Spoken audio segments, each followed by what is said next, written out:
was rather unique. Now, if there's one thing I've always prided myself on, it was my vocabulary.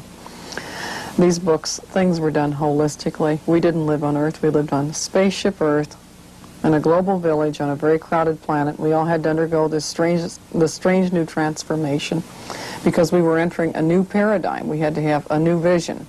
Our old ways wouldn't do. Now that we were going into this new crowded planet, some of the books were saying that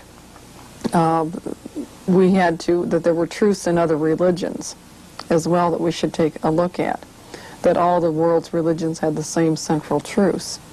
And they were talking about courage for dialogue, and it looked to me like the dialogue was tilting heavily in favor of Eastern mysticism more than the Eastern religions adopting portions of Christianity. But I noticed that the books of the Strange New Theology had the very same vocabulary as the books with the very heavy political platform, and the books with the Strange New Theology would make references to the political aspects.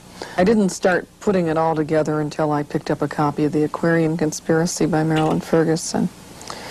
And she said that they communicated in the movement with code words and signals. She said the movement was large. She called it a great shuddering conspiracy, ready to overtake us.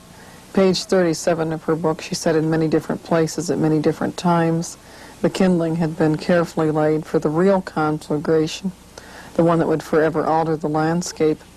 She said they had broken with certain key Western values, and whenever I hear that, I wonder which ones. And so I turned to her chapter entitled Spiritual Adventure Connection with the Source. And sure enough, she said, we turn east for completion. Eastern mysticism, direct experiential religion was the order of the day. And I had noticed that trend through all the books I had looked through. She quoted from the Aquarian Gospel, and I picked up a copy of the Aquarian Gospel. And page 14 denied Jesus was the Christ. Page 16 said one may enter fully into the spirit of the God of force. And that rang a bell with another Bible verse I'd learned, he shall honor in his estate the God of force is a God whom his fathers knew not, Daniel 11:38. That's the King James Version I was quoting from. And then chapter 14 of the Aquarian Gospel prophesied that one day a mighty master soul would come to earth, a light greater than Jesus, to light the way to the throne of perfect man. So I figured that was a direct satanic prophecy of the Antichrist. And finally I picked up a book by Benjamin Creme. I found it in July of 1981. It was entitled The Reappearance of the Christ and the Masters of Wisdom. And it said, since July 19th, 1977, the Christ has been among us. Well, I had so many insane books from the New Age movement saying this kind of thing, I kind of disregarded that one. Put it aside until I was computer cataloging the collection in September. And I picked it up again and skimmed it, and the back had a section on how the plan is working out. Well, I had suspected that there was a plan, but I didn't expect to find an admission in writing that there was a plan. That was more than I ever dared hope for. And sure enough, he cited a lot of the components, things that I had seen in the Christian bookstores, even as evidence of the fact that the plan was working out. He talked about this move towards centralization of our food supplies and change of our economic system and of a new world economic order. And he said that they had hoped that the Christ would make his declaration by mid-1982 at the latest. And at that point, I skimmed through Benjamin Creme's bibliography in the back, and he had said he was an Alice Bailey disciple. I'd never paid that any attention either. And I thought maybe his bibliography was worth perusal. And he quoted from Alice Bailey at length and said he was her disciple, and in the back he said to read The Externalization of the Hierarchy. And he was right on target. That was the book to read. It was all laid out very coldly, repeated references to the plan. This book was written many years ago, between 1919 and 1949. This is the international headquarters for the ancient mystical order of the Rosicrucians, located in San Jose, California. The park here is filled with many ancient Egyptian, Babylonian, and Assyrian symbols. It was here that a young woman named Sylvia Beetleston began to recognize many of today's popular symbols as being occultic in nature.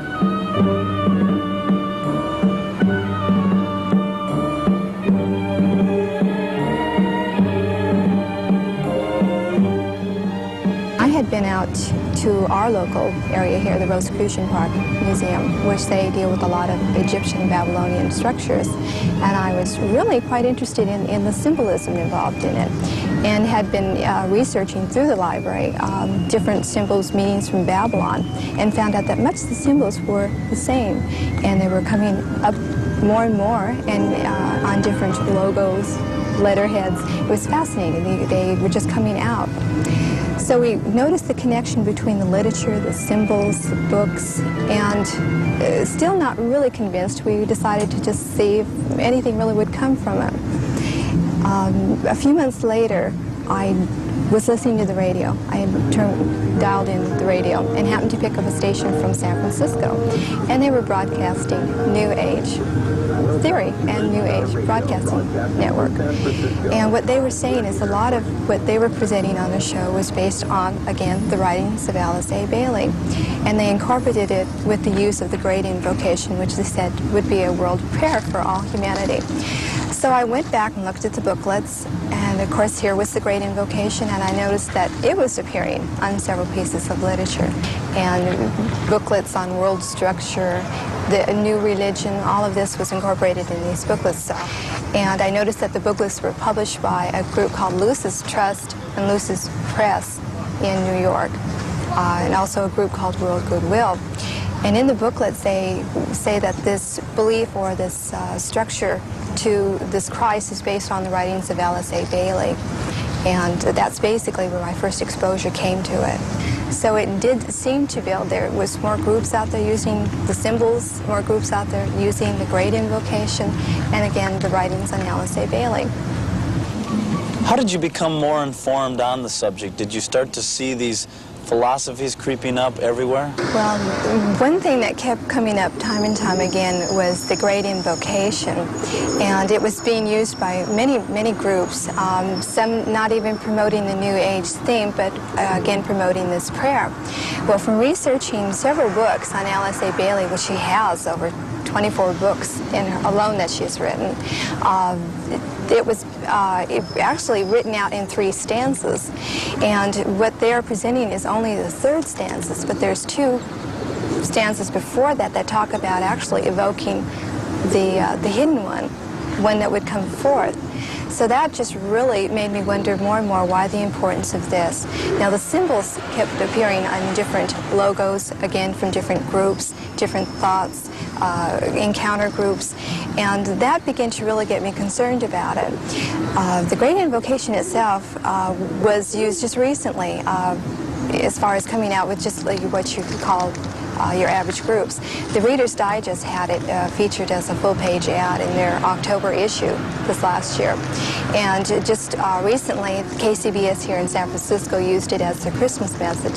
So again, this is what I was seeing. When I finally was brought some tapes from a dear Christian friend from another church, and she says, "Sylvia, you've got to listen to these tapes. It's fantastic." She says, "There's another woman out there, a lawyer, from Detroit, and she's doing exactly the same thing you're doing." She says, "It's amazing." So sure enough, I took them home and I listened to them. And she had basically dealt with some of the political groups and some of the organizations, whereas I was working at it from symbols, from cults, from religions, and Bailey. But we were all hitting along the same lines, only coming at it a little bit different. The fact that we lined it up from different aspects, it makes it fascinating alone. And I started reading the Alice Bailey book that Benjamin Creme said to read for more information, and he was right on target. That was the book to read. It was all laid out very coldly, repeated references to the plan. This book was written many years ago, between 1919 and 1949. What I read in the book was anti-Semitic all the way through to its esoteric core. It was anti-Christian all the way through to its esoteric core. That New World Order that I had heard tossed around so freely in Christian books was laid out in those books with great specificity.